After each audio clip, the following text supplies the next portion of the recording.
नमस्कार दोस्तों, मैं देवेंद्र साहू स्वागत करता हूं आप सभी का आपके अपने YouTube चैनल देवगीत क्लासेस पर। दोस्तों, आज का टॉपिक में हम लोग रीजनिंग सेक्शन के अंतर्गत में क्लॉक चैप्टर जिसको कवर कर रहे थे, उसमें हम लोग आज सबसे सरल टॉपिक को कवर करने वाले हैं। आपको एग्ज़ाम में क्या करता है, क्लॉक पे आधारित अंग्रेजी वर्णमाला पे आधारित सिंपल प्रश्न पूछे जाते हैं। उन्हीं प्रश्नों को आज हम लोग कवर करने वाले हैं। सेशन बहुत सरल जाने वाला है, बहुत मज़ेदार है, अंत तक बनिए रहिएगा।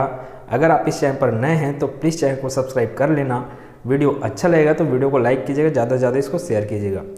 तो अपन प्रश्न के अनुसार इन सब प्रश्नों को सॉल्व करते हैं। आज के जो प्रश्न हैं उसमें क्या दिया जाएगा आपको, जैसे कि ये कोई घड़ी है, इस घड़ी में आपको बोल देगा कि 1 के जगह m है, 2 के जगह n है, ऐसे करके आपको सीक्वेंस दिया रहेगा। तो आपको पूछ देगा 7 के जगह क्या आएगा करके, और अपने को सिर्फ क्वेश्चन को पढ़ना है और उस हिसाब से यहाँ पे फिगर पे जो जो चीज़ वो बोला उसको बनाते जाना है।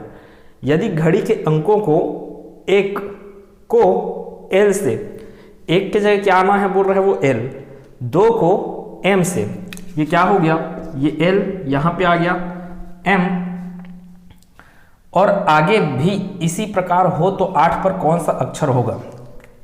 अब आप जानते हो कि L है, L M N O P Q R S। अब आपको पूरा का पूरा नहीं बनाना है, आपको जो बोला वो उतने को बना के रख लेना है। जहाँ पे जितना प्रश्न में 1 के जगह क्या बोला L बोला, 2 के जगह में क्या बोला है M बोला है, तो इसी प्रकार मैं जस्ट काउंटिंग कर लूँगा। लेकिन ये सब चीज़ के लिए मेरे को क्या आना जरूरी है, ये सिर्फ मेरे को वर्णमाला आना चाहिए, अंग्रेजी अल्फ़ाबेट आना जरूरी बहुत है मेरे को। ठीक है, तो अंग्रेजी का अल्फ़ाबेट मेरे को अच्छे से पता होना बहुत ज़रूरी है। ABCD से लेके आपको Z तक आना जरूरी है। तो यहाँ पर क्या होगा, L M N O P Q R S। आपको 8 के बारे में ही पूछा तो 8 के जगह में क्या आएगा, S आएगा। बहुत सरल टॉपिक है, इसको लिखने में मेरे को बहुत टाइम लगा, लेकिन इसका सॉल्यूशन आपको चुटकियों में दिख रहा होगा बनते हुए। क्या आया आंसर, क्या है, ऑप्शन नंबर सी इस प्रश्न का उत्तर होगा। अब वैसे ही आगे बढ़ा जाए, दूसरे प्रश्न चलते हैं।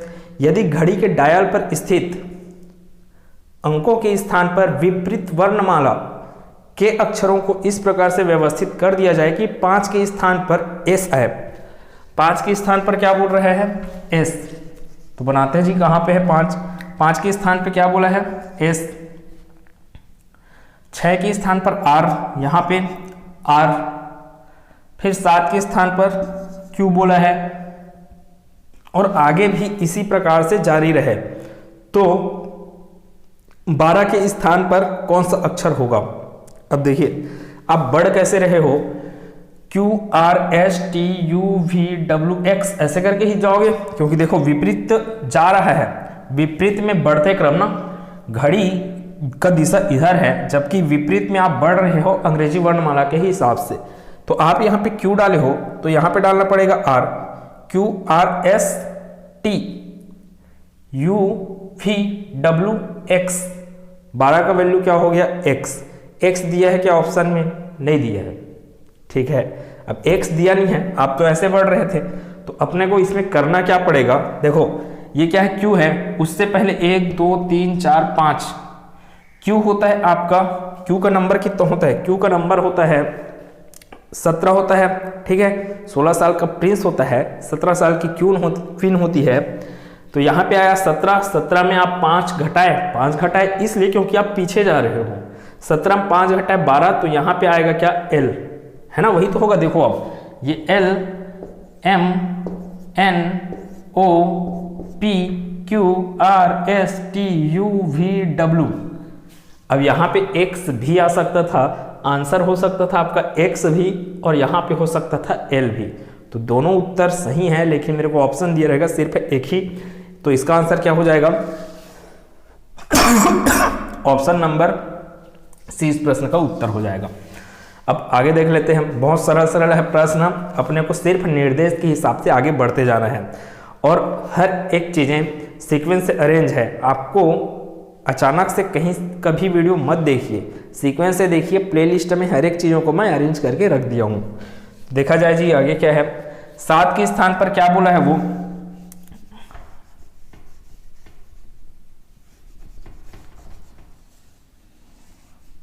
सात के स्थान पर n, 7 के जगह में क्या आ रहा है n, 6 के स्थान पर o, 6 के स्थान पर o, 5 के स्थान पर p, ये p हो गया। और आगे भी इसी क्रम में जारी रहे, जैसे कि n o p q r s t ऐसी करके जा रहे हैं ना ये, तो वो अपने मेरे को पूछ क्या रहे, 2 के स्थान पर कौन सा अक्षर होगा, n o p q r s, यही तो हुआ। तो s जहां पे है, क्या ऑप्शन कहां पे है, ऑप्शन नंबर डी में है। s ऑप्शन नंबर डी में है, तो उत्तर मेरा क्या होगा, ऑप्शन नंबर डी। कुछ नहीं है, सिर्फ वर्णमाला पे आधारित है, आपको वर्णमाला आना चाहिए। और वो कैसा सीक्वेंस दिया है, एंटी क्लॉकवाइज दिया है सीक्वेंस कि क्लॉकवाइज दिया है, एंटी क्लॉकवाइज था इस प्रश्न में अभी जिसको मैं डिस्कस किया, N O P Q R S T U V W ऐसे करके ही जा रहा है। जबकि क्लॉकवाइज में दिया रहता तो यहाँ पे अगर N O P Q R S T ऐसे दिया रहता तो अपने को किस में घूमना रहता, क्लॉकवाइज में घूमना रहता। अब आगे बढ़ा जाए, 2 के स्थान पर अगर C है, 2 के स्थान पर क्या बोल रहा है, C है, तो 2 के स्थान पर C, 3 के स्थान पर E, 3 के स्थान पर क्या है E, 4 के स्थान पर है G, और आगे भी यही क्रम क्या हो जारी हो। तो मेरे को बताना है 6 के स्थान पर कौन सा अल्फाबेट आएगा करके। अब पहले तो ये देखा जाए कि इन लोग कौन से सीक्वेंस को फॉलो कर रहे हैं। C के बाद आता है D, लेकिन D तो दिया नहीं है, D को छोड़ के क्या दिया E, C D E F G, देखो एक एक वर्ड छोड़ रहा है ये। जैसे वर्णमाला में, अंग्रेजी वर्णमाला में एक वर्ड के बाद वर्ड को छोड़ा जा रहा है। C तीसरे नंबर पर आता है, जबकि E 5वें नंबर पे आता है, तो चौथे नंबर जो D है उसको छोड़ दिया गया है। वैसे ही मेरे को पूछा कहाँ पर है वो, मेरे को पूछा है 6 के स्थान पर क्या होगा करके, तो यहाँ पे C D E F G, F बोल रहा हूँ वो छूटा हुआ वर्ड बोल रहा हूँ मैं, F G H I आएगा यहाँ पे, J K, यहाँ पे क्या आएगा K, है ना। तो यहाँ पे आ जाएगा आंसर अपना K। इधर को लिखने की जरूरत बिल्कुल नहीं है, आपको जो पूछा है उस प्रश्न का उत्तर दीजिए। 6 के स्थान पर क्या होगा बोला, तो 6 के स्थान पर होगा K। तो इस प्रश्न का उत्तर होगा ऑप्शन नंबर C। बहुत हलवा टॉपिक है, बहुत सरल टॉपिक है। आगे चलते हैं, 5वां प्रश्न देख रहे हैं। 2 के जगह में क्या डाल दिया जाए, E। 2 के जगह में है अगर E, 3 के जगह में क्या है, G है, 3 के जगह में G है, 4 के जगह में I है, और आगे भी क्या रहे, यही क्रम जारी रहे। तो 8 के स्थान पर क्या होगा। तो अब देखते हैं, पहली बात तो ये कि इसका सीक्वेंस क्या फॉलो हो रहा है, E F G H I, फिर वही बात जो चौथा प्रश्न को बोला वही तो है ये फिर से। तो क्या हुआ, E F G H I J K L M, पूछा क्या वो कहाँ पे, 8 के स्थान पे पूछा है, N O P Q, ठीक है। फिर से एक बार चेक कर लिया जाए, E F G H I J K L M N O P Q, तो यहाँ पे क्या आएगा Q। 8 का आंसर क्या हो जाएगा, Q कहाँ पे है, ऑप्शन नंबर D में है। तो इस प्रश्न का उत्तर क्या अपने को समझ में आ रहा है, ऑप्शन नंबर D। बहुत सरल टॉपिक है। अब ये एक प्रश्न जो कि सहायक परियोजना अधिकारी के एग्जाम में आया है, एक रीजनिंग का प्रश्न है कि 1 के स्थान पर क्या हो, D हो। तो एक बार मैं बनाता हूं इसको पहले, 1 के स्थान पर D हो, 1 के स्थान पर D बोला वो, 2 के स्थान पर F बोला, तो 2 के जगह में क्या डालना है, F। तो 21:30 पर घंटे की सुई कहां पर होगी।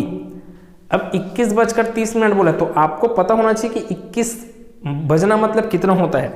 देखिए समय स्टार्ट होता है रात के 12 बजे से, ठीक है। रात के 12 बजे को हम लोग बोलते हैं 0 घंटे, ठीक है। 0 घंटे के बाद 1 2 3 ऐसे करके जाता है। दोपहर के 12 बजे को आप बोलते हो 12 बजे, लेकिन जैसे ही 12 बजे के आगे जाते हो तो वो कहलाना चालू हो जाता है 13 14 15 16 ऐसे करके। तो आप रात के 9 बजे को हिसाबोगे, रात को 9 बजे हिसाबोगे अगर, तो वो कहलाता है 21 बजना। रात का 9 बजे कहलाएगा 21 बजना। लेकिन 9:30 क्या कहलाएगा? 21:30। 9:30 क्या कहलाएगा? 21:30। तो ये जो घड़ी दिख रहा है वो इसी आधार पर बनाया हूँ मैं। ये क्या है? ग्रेड वाला क्या है? घंटे वाली सुई है, जो कि 21:30 बजा है।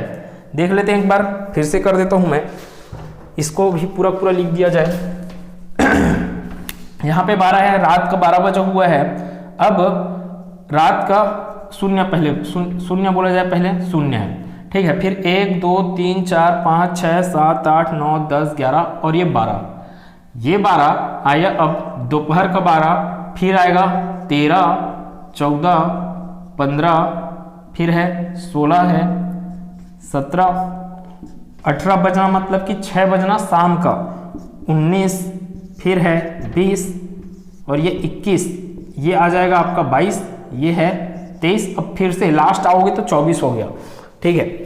24 आए मतलब फिर से आप 0 पे आ गए, क्योंकि रात में पहुंच गए ना फिर से।